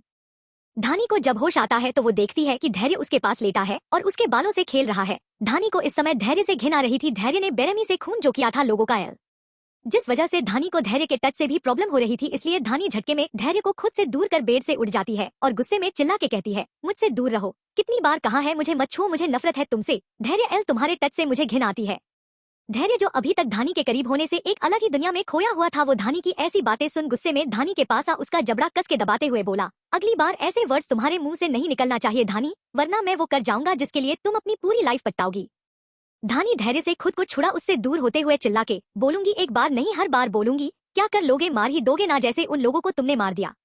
धैर्य जब देखता है कि धानी उसकी बात को समझना तो दूर सुनने के लिए भी रेडी नहीं है, तो वो अपने गुस्से और एटीट्यूड को इस बार साइड में रख के धानी से प्यार से कहता है, धानी, क्या तुम जानना नहीं चाहोगी मैंने उन्हें क्यों मारा, क्यों मैंने उन्हें ऐसी सजा दी, इतनी दर्दनाक। धानी धैर्य का बदला हुआ रवैया देख शॉक्ड हो जाती है, पर फिर भी उसका गुस्सा शांत नहीं होता। तुम जैसा राक्षस लोगों को बिना गलती किए ही मार देता है, तुम्हें तो लोगों को मरता हुआ देख सुकून मिलता है। मैंने खुद अपनी आंखों से देखा है तुम्हें लोगों की तड़प में अपना सुकून ढूंढते हुए। धैर्य धानी के पास अपने कदम बढ़ाते हुए अपनी सफाई में, धानी, मुझे किसी को भी सफाई देना पसंद नहीं और ना ही किसी को भी आज तक मैंने कोई सफाई दिया है, पर आज तुम्हें देना चाहता हूँ क्योंकि मैं तुम्हें किसी भी कीमत पे नहीं खोना चाहता, इसीलिए तुम्हें वो सुनना पड़ेगा ना चाहते हुए भी। धानी गुस्से में चिल्ला के, मुझे तुम्हारी कोई बात नहीं सुननी, मैं यहाँ से जा रही हूँ। इतना कह धानी रूम से जाने लगती है तो धैर्य झटके में धानी का हाथ पकड़ उसे अपने पास खींच लेता है और उसे अपनी बाहों में उठा लेता है। जब मैं बात कर रहा हूँ तो तुम्हें इस रूम से जाने की इजाजत नहीं है। मैं अभी शांत हूँ तो इसका मतलब ये नहीं कि तुम इसका गलत मतलब निकालोगी। धानी गुस्से में खुद को धैर्य से छुड़ाते हुए, मुझे तुम्हारी कोई बात नहीं सुननी, छोड़ो मुझे। धैर्य धानी की बात को अवॉइड कर उसे बेड के पास ले जा, बेड पे लिटा खुद उसके ऊपर आ, धानी के दोनों हाथ को अपने दोनों हाथ इंटरवाइड कर धानी के एकदम करीब जा, खुद को मुझसे छुड़ा सको तो छुड़ा लो और अगर छुड़ा लिया तो तुम जो कहोगी वही होगा, मैं इसके बाद तुम्हें फोर्स भी नहीं करूंगा। धानी अपनी पूरी ताकत लगा के धैर्य से छूटने की कोशिश करती है, पर धैर्य ने धानी को ऐसे जकड़ रखा था जैसे वो कोई कैदी हो जिसे वो किसी भी कीमत पे भागने नहीं दे सकता। यहाँ धानी अपनी पूरी ताकत लगाने के बाद भी जब धैर्य से खुद को 1 इंच भी दूर नहीं कर पाती तो धैर्य से हार मानते हुए कहती है, धैर्य छोड़ो मुझे, मुझे दर्द हो रहा है। धैर्य धानी के और करीब जा अपनी नाक धानी की नाक से टच कराते हुए धीरे से, शा। अब एकदम शांत। अगर एक और शब्द मुंह से निकाला और मुझसे खुद को छुड़ाने की कोशिश की तुमने तो मैं वो करूंगा जो तुम्हें पसंद नहीं। धानी धैर्य की बातों का मतलब समझ अपने होंठों को एक दूसरे से कस के चिपका के अपनी आंख बंद कर लेती है और अपने मन में कहती है, जो तुम अभी कर रहे हो वो भी मुझे नहीं पसंद। धैर्य को जैसे धानी के मन की बात समझ में आ जाती है, इसलिए वो धानी के कान में धीरे से कहता है, मैं तुम्हें रिलीज कर रहा हूँ धानी, पर इसका मतलब ये नहीं कि तुम यहाँ से भाग सकती हो या चिल्ला सकती हो। शांति से मेरी सारी बात सुनो, उसके बाद जो कहना होगा कहना। धानी धैर्य की बात सुन उसकी तरफ देखने लगती है। धैर्य धानी के इतने करीब था कि धानी के सर घुमाते ही धानी और धैर्य की नाक एकदम से एक दूसरे से चिपक जाती है और होंठ तो बस 1 सेंटीमीटर की ही दूरी पे रह जाते हैं। धैर्य का दिल धानी को अपने इतना करीब देख भागने लगा था जिससे उसे इस समय जो भी अपनी सफाई में कहना था वो पूरा भूल गया और धानी के होठों पे अपने होंठ रख उसे पूरे पैशन के साथ किस करने लगा। धानी धैर्य के एक्शन से पूरी हैरान ही रह गई और खुद को धैर्य से छुड़ाने लगी, पर उसके हाथ तो धैर्य के कब्जे में थे और धैर्य का पूरा भारी भरकम शरीर धानी के ऊपर था। बेचारी धानी इस समय धैर्य के नीचे दबी हुई थी और खुद को लगातार धैर्य से छुड़ाने की कोशिश कर रही थी। धैर्य का जब मन भर गया धानी को किस करने से तो वो धानी से अलग हुआ और धानी के गले पे अपना सर रख लंबी लंबी सांस लेने लगा, पर यहाँ धानी की हालत पूरी खराब हो गई थी। उससे तो सांस भी बहुत मुश्किल से लिया जा रहा था। करीब 5 मिनट बाद धानी ने खुद को संभाला और गुस्से में धैर्य को चिल्ला के बोली, तुम्हारा हो गया या अभी और मुझे चूसना है तुम्हें। धैर्य जो अभी तक धानी के गले कॉलर बोन और क्लीवेज को किस करने और सक करने में बिजी था, वो धानी की आवाज सुन अपने होश में आता है और धानी का हाथ तुरंत छोड़ देता है। धानी के हाथ जैसे ही छुटते हैं धानी तुरंत धैर्य को अपनी पूरी ताकत लगा दूर कर देती है और खुद को कंबल से कवर कर लेती है। धैर्य को धानी के दूर होने से अच्छा तो नहीं लग रहा था, पर इस समय वो बस धानी को समझाना चाहता था, इसलिए उसने खुद को बहुत मुश्किल से कंट्रोल किया। पर यहाँ धानी गुस्से में बेड से उठ के जब जाने लगी तो धैर्य ने धानी का हाथ पकड़ के उसे अपने पास खींच लिया, जिससे धानी धैर्य के ऊपर आ गई। धैर्य ने भी धानी को संभाला और अपनी बाहों में धानी को जकड़ लिया कसके। धैर्य, कहा था ना जब तक मेरी बात खत्म ना हो जाए तुम कहीं नहीं जा सकती। धानी खुद को छुड़ाते हुए गुस्से में, तुम बात करते ही कहा हो, तुम तो बस मुझे चूसते हो या लोगों को मारते हो। धैर्य धानी का ताना सुन, तुम्हें चूसने से मेरा मन अभी भरा नहीं है और अगर तुमने अपना मुंह बंद नहीं किया और मुझसे दूर जाने की अपनी कोशिश बंद नहीं की तो मैं तुम्हें पूरी रात चूसूंगा और इस बात का वादा करता हूँ उसके बाद तुम हिल भी नहीं पाओगी बेड से। धानी धैर्य की फ्लर्ट से भरी धमकी सुन अंदर तक पूरी कांप गई और जल्दी से खुद धैर्य की बाहों में ढीला छोड़ दी। नहीं दूर जाऊंगी तुमसे, जो बोलना है बोलो, पर उससे पहले मुझे छोड़ो। धानी के हार मानने पे धैर्य धानी को देख डेविल स्माइल करता है और धानी को अपनी बाहों में अच्छे से भरते हुए बोला, अब मेरा मन तुम्हें छोड़ने का कर भी नहीं रहा है, इसलिए तुम्हें मेरी बाहों में ऐसे ही रहना होगा पूरी रात और तुम हिलने की कोशिश भी मत करना वरना। धैर्य वरना शब्द पे जोर देके रुक जाता है और धानी के होंठों को अपनी लस्ट भरी नजरों से देखने लगता है। धानी धैर्य की नजरों को अपने होठों पे महसूस कर अपने होंठ कवर कर लेती है अपने दोनों हाथों से। नहीं हिलूंगी, जो बोलना है बोलो जल्दी। कमेंट्स 8। धैर्य धानी को अपनी बाहों में जकड़े हुए सामने वॉल की तरफ देखते हुए अपने दिल में छुपे दर्द को बयान करते हुए कहते हैं, आज जिन लोगों को मैंने सजा दी उन लोगों ने 1 साल पहले पूरी प्लानिंग ले साथ मुझ पर फायरिंग करवाई थी, जिस वजह से मेरे अंकल मुझे बचाते हुए मर गए तड़प तड़प के। और फिर आंख में एक तरह का गुस्सा और नफरत लिए हुए उन लोगों की वजह से मैं अनाथ हो गया था 1 साल पहले। जिस धैर्य सिंह रायजादा के पास दुनिया भर की दौलत है, उस धैर्य सिंह रायजादा के अंकल की लाश महीनों तक लावारिस पड़ी रही और पता नहीं कहाँ गायब हो गई। मैंने पता नहीं कहाँ कहाँ उनके डेड बॉडी को ढूंढा, पर मुझे उनकी डेड बॉडी तक नहीं मिली, जिस वजह से मैं उनका अंतिम संस्कार तक नहीं कर पाया। उन लोगों ने अपनी दुश्मनी मुझे से निकालने के लिए मेरे अंकल की डेड बॉडी तक को नहीं छोड़ा और उन्हें पता नहीं कहाँ गायब कर दिया, जिसका पता मैं आज तक नहीं लगा पाया।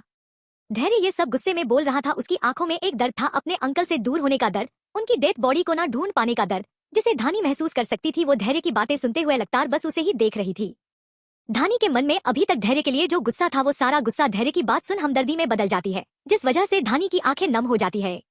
धानी धैर्य के दिल पे हाथ रख के धीरे से, तुम्हारे अंकल की डेड बॉडी लावारिस नहीं हुई थी धैर्य, उनका अंतिम संस्कार मैंने पूरे रीति रिवाज से अपने हाथों से किया था और उनकी अस्थियों को मैंने खुद गंगा में विसर्जित किया थी। धानी की बात सुन धैर्य की पकड़ धानी पर से ढीली पड़ जाती है। वो धानी को हैरानी से देखने लगता है। तुमने अंकल का अंतिम संस्कार किया, पर कैसे और कब? धैर्य धानी के दोनों बाजू को कसके पकड़ते हुए बोला। धानी को धैर्य के ऐसे पकड़ने से बहुत दर्द हो रहा था, पर वो इस समय धैर्य की मेंटली कंडीशन को समझते हुए उस दर्द को बर्दाश्त करते हुए आगे बोली। धैर्य, तुम उस समय पूरी तरह से जख्मी थे, इसलिए मैंने पहले तुम्हें हॉस्पिटल में एडमिट कराया और उसके बाद वापस उसी जगह आई जहां तुम और तुम्हारे अंकल थे, और फिर मैं किसी तरह से कुछ लोगों की मदद से उस कार को ठीक करा, तुम्हारे अंकल को अपने साथ ले गई और फिर तुम्हारे अंकल का अंतिम संस्कार किया मैंने। मुझे अच्छे से पता था कि तुम्हारे अंकल का तुम्हारे अलावा कोई नहीं है और तुम उस कंडीशन में नहीं थे कि कुछ भी कर सको। धानी बोलते हुए थोड़ा हिचकिचा रही थी। धैर्य की पकड़ धानी की बात सुन ढीली पड़ती जा रही थी। उसकी आंखें नम हो गई थी, उसका दिमाग पूरा ब्लैंक हो गया था। वो बस शांति से धानी की बात को सुन रहा था। धानी हिचकिचाते हुए आगे बोली, मुझ में उस समय इतनी हिम्मत नहीं थी कि मैं तुम्हारे किसी भी आदमी से कांटेक्ट करती और ना ही मैं तुम्हारे अंकल को ऐसे लावारिस छोड़ सकती थी, इसीलिए मैंने। इतना कह धानी शांत हो जाती है। उसमें अब हिम्मत नहीं रह गई थी कि वो धैर्य से आगे कुछ भी कह सके। उसे धैर्य से डर तो लग रहा था, पर उसे धैर्य के लिए बुरा भी लग रहा था कि उसने धैर्य से उसका हक छीन लिया। धैर्य एक्सप्रेशन लेस हो धानी से, तो मेरे अंकल से मुझे अलग करने वाली तुम हो और मैंने ऐसे ही उन लोगों को इतनी कड़ी सजा दे दी, जबकि सजा तो तुम्हें मिलनी चाहिए थी। धानी धैर्य की के बातें अपना सर झुका के सुन रही थी। उसे पता था कि उसने कितनी बड़ी गलती की है। उसने अपने डर की वजह से धैर्य से उसके अंकल की चिता को अग्नि देने का हक उससे छीन लिया, जो सच में बहुत गलत बात है। यही सब सोच के धानी इस समय अपने आप को बहुत बड़ी गुनहगार समझ रही थी। और यहाँ धैर्य धानी को अपने एक्सप्रेशन लेस चेहरे से काफी देर तक देख रहा था। धैर्य के लिए उसके अंकल क्या थे ये वही जानता था। उन्होंने धैर्य को माँ और बाप दोनों का प्यार दिया था, पर सिर्फ धानी की वजह से धैर्य अपने अंकल की चिता को अग्नि भी नहीं दे पाया। धैर्य अपने अंकल की चिता को अग्नि तो वैसे भी नहीं दे पाता, क्योंकि वो कोमा में 1 महीने तक चला गया था। पर धैर्य को बुरा इस बात का लग रहा था कि जिस लड़की को पाने के लिए वो पूरे 1 साल तक तड़पा है, उस लड़की ने ही उसे ये दर्द दिया है। अगर ये गलती धानी के बदले किसी और ने किया होता तो धैर्य उस इंसान को पता नहीं क्या सजा दे देता। ये खुद अभी धैर्य भी नहीं जानता था, पर अभी वो धानी को क्या सजा दे उसे कुछ नहीं समझ आ रहा था। इसलिए धैर्य चुपचाप अपनी जगह से खड़ा होता है और रूम से चला जाता है। धानी भी धैर्य के पीछे रूम से बाहर आ उसे रोकते हुए बोली, धैर्य तुम ऐसे बिना कुछ बोले क्यों चले आए रूम से बाहर? कुछ तो बोलो, मुझे डांटो, कुछ तो कहो धैर्य। धैर्य धानी की बात सुन रुक जाता है, पर इस समय उसे इतना ज्यादा बुरा लग रहा था धानी की हरकतों पे कि उसे इस समय धानी का चेहरा भी देखने का मन नहीं कर रहा था। इसलिए धैर्य बिना पीछे मुड़े ही रूखेपन में बोला, जाकर सो जाओ धानी, मुझे फॉलो मत करना। तुमने जो किया है उसके लिए मैं अपने गुस्से में पता नहीं तुम्हारे साथ क्या कर दूं, इसलिए मेरा तुमसे दूर रहना ही ठीक होगा। इतना कह धैर्य चला जाता है। धानी धैर्य की बात सुन अपनी जगह पे जम जाती है। धानी को इस समय ये नहीं समझ आ रहा था कि वो धैर्य से अपनी गलती के लिए माफी मांगे या उसकी गलतियों के लिए उसे सजा दे। धानी चुपचाप अपने रूम में रिटर्न चली जाती है और बेड पे लेट अपने उलझनों से जूझते हुए ही पता नहीं कब उसे नींद आ जाती है, ये उसे भी नहीं पता चलता। यहाँ धैर्य रूम से निकल गुस्से में जिम चला जाता है और अपने गुस्से को शांत करने के लिए बहुत ही हार्ड एक्सरसाइज करने लगता है। धैर्य तब तक एक्सरसाइज करता है जब तक वो पूरी तरह से थक नहीं जाता। इन्हीं सब में सुबह कब हो जाती है खुद धैर्य को भी नहीं पता चलता। अगली सुबह हॉस्पिटल। दिव्या पूरी रात हॉस्पिटल में अपनी माँ के साथ ही रुकी थी। वहीं से दिव्या रेडी हो कॉलेज के लिए निकल जाती है टैक्सी से। कॉलेज में जैसे ही दिव्या पहुंचती है उसके पास उसकी फ्रेंड्स आके उसे घेर लेती है। दिव्या की फ्रेंड कविता, दिव्या तू इतने दिन से कॉलेज क्यों नहीं आ रही थी? तुझे पता है ना सेमेस्टर आ रहे हैं, ऐसे में एक भी दिन कॉलेज मिस करना सही नहीं है। दिव्या कविता की बात सुन के भी अनसुना कर मुरझाए हुए चेहरे से क्लासरूम में जाकर बैठ जाती है। कविता दिव्या का मुरझाया हुआ चेहरा देख, दिव्या क्या हुआ, तू किसी प्रॉब्लम में है? दिव्या कविता से प्रॉब्लम शब्द सुन उसे अपनी नम आंखों से देखते हुए सब कुछ बता देती है। कविता दिव्या की बात सुन पूरी शॉक्ड हो जाती है। वो कुछ कहती कि तभी टीचर आ जाते हैं, इसलिए दोनों शांति से अपनी पढ़ाई करने लगती है। दिव्या सारे लेक्चर खत्म करने के बाद सहमति से क्लासरूम से निकल लाइब्रेरी की तरफ कविता के साथ जाने लगती है कि तभी दिव्या को कोई आके पीछे से अपनी बाहों में भर लेता है। हे बेबी, बहुत दिन बाद कॉलेज आ रही हो, इस बार फेल होने का इरादा है क्या? दिव्या अपने बॉयफ्रेंड की बात सुन उसे देखने लगती है, पर वो उसकी बातों का कोई जवाब नहीं देती और उससे खुद को छुड़ा दूर हो जाती है। राज प्लीज मुझसे दूर रहो, मेरा मूड नहीं है तुमसे बात करने का। राज दिव्या के पास आ उसके गाल पे हाथ रख, क्या हुआ दिव्या, कोई प्रॉब्लम है क्या? दिव्या राज से अपना मुंह मोड़ते हुए बेरुखी में, कोई प्रॉब्लम नहीं है, बस मुझसे दूर रहो, इतना कह दिव्या चली जाती है। राज दिव्या की बेरुखी भारी बातें सुन शॉक्ड हो जाता है। वहीं दूर से रेहान दिव्या को राज की बाहों में देख जलस फील करता है। रेहान धैर्य के ऑर्डर की वजह से सुबह से ही दिव्या का पीछा चुपचाप कर रहा था कुछ लोगों के साथ, पर इस बात का पता दिव्या को अभी तक नहीं चला था। रेहान दिव्या को राज की बाहों में देख गुस्से में खुद से ही बड़बड़ाते हुए बोला, ये दिव्या ऐसी कंडीशन में भी अपने बॉयफ्रेंड के साथ रोमांस कर रही है, इसे शर्म आनी चाहिए। इतना कह रेहान गुस्से में एक गार्ड को दिव्या के प्रोटेक्शन में लगा के वहां से चला जाता है। लाइब्रेरी। कविता दिव्या को राज के साथ बेरुखी करता देख हैरान हो जाती है। वो दिव्या के पीछे पीछे चलते हुए हैरानी से बोली, दिव्या तू राज से ऐसे बेरुखी से कैसे बात कर सकती है? आखिर इन सब में उसकी क्या गलती है? दिव्या लाइब्रेरी से बुक्स लेते हुए, कविता दीदी के साथ जो भी हुआ उसके बाद मेरा इन रिश्तों से भरोसा उठ गया है, इसलिए मुझे नहीं लगता कि मैं अब राज या किसी के भी साथ किसी भी तरह के रिलेशन में रह पाऊंगी। कविता दिव्या की बात सुन हैरानी से, दिव्या राज कोई एरा गेरा इंसान नहीं है, कॉलेज का मोस्ट पॉपुलर हैंडसम बॉय है जिसके पीछे लड़कियां पागल है और तू उससे अपना रिश्ता तोड़ना चाहती है, वो भी ऐसे ही बिना उसकी किसी भी गलती के?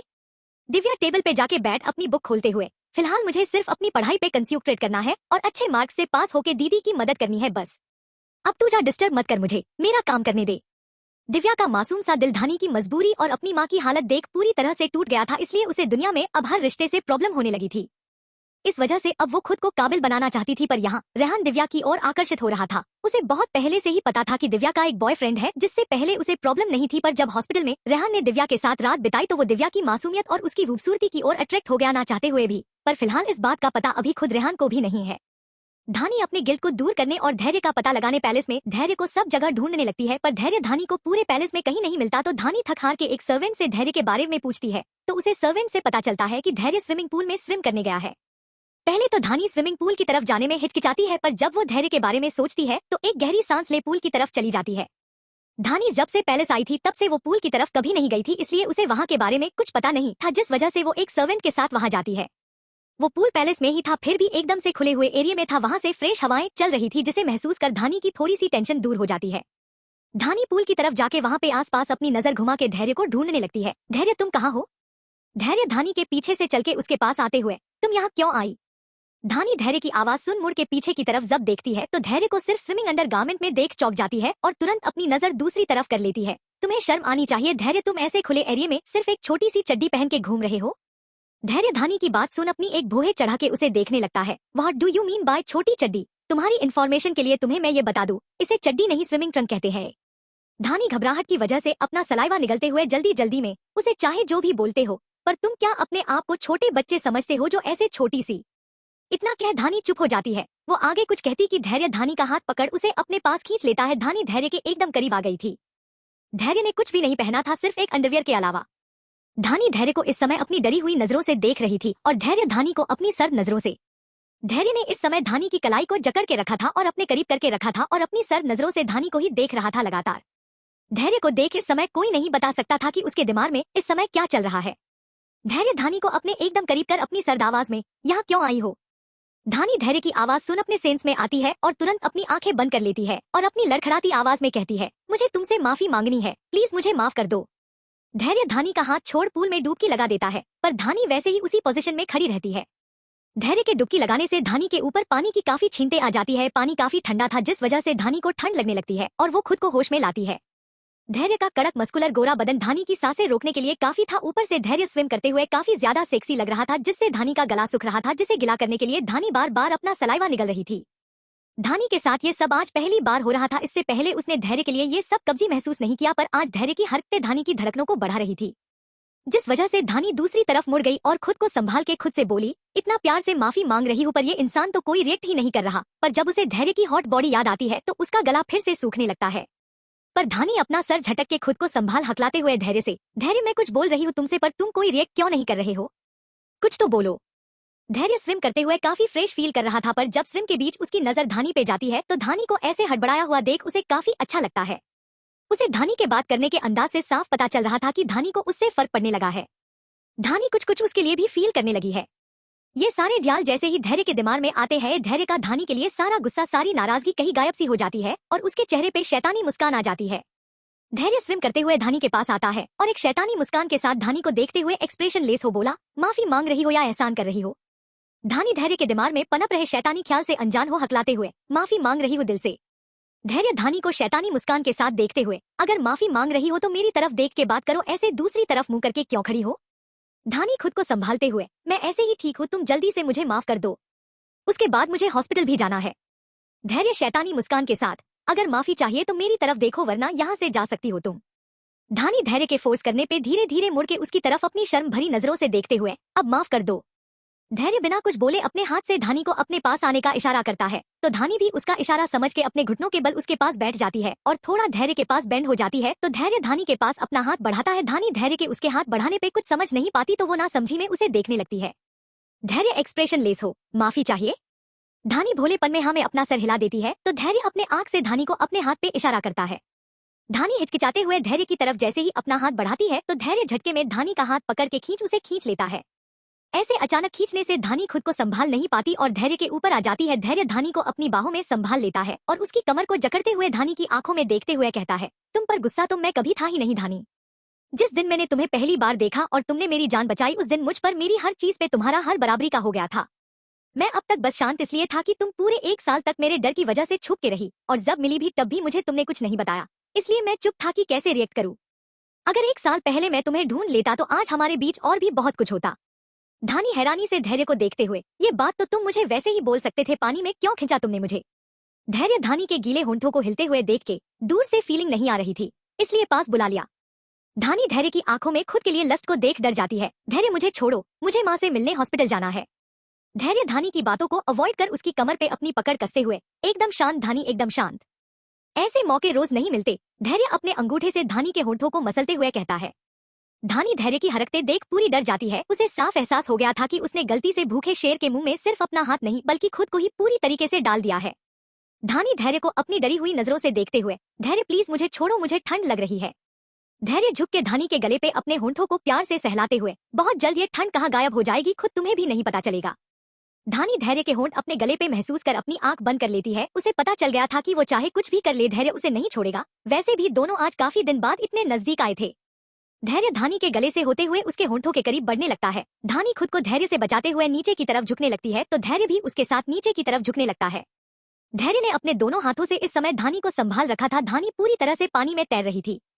गीले होने की वजह से धानी की ड्रेस उसके बॉडी से पूरे चिपक गए थे, जिसे धैर्य अपनी लस्ट भरी नजरों से ऊपर से नीचे तक स्कैन कर रहा था और धानी के ऊपर झुके उसके गले को सक करने लगा था अपने होंठों से, जिससे धानी बहक रही थी। स्विमिंग पूल का ठंडा पानी और धैर्य के गर्म सांसें धानी को बहकाने के लिए काफी थे।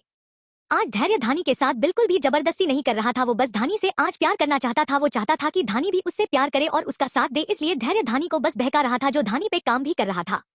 धानी थोड़े देर पहले जो धैर्य से खुद को छुड़ाने की कोशिश कर रही थी, वो अब बहकने लगी थी। उसके मुंह से अब हल्की हल्की आहें निकल रही थी। धैर्य धानी की ऐसी आवाज सुन खुश हो जाता है और बिल्कुल भी देरी ना करते हुए धानी के होंठों पे अपने होंठ रख धानी को किस करने लगता है, जिसमें धानी भी आज पहली बार धैर्य का साथ देने लगती है। वो भी धैर्य के होंठों को चूमने लगती है।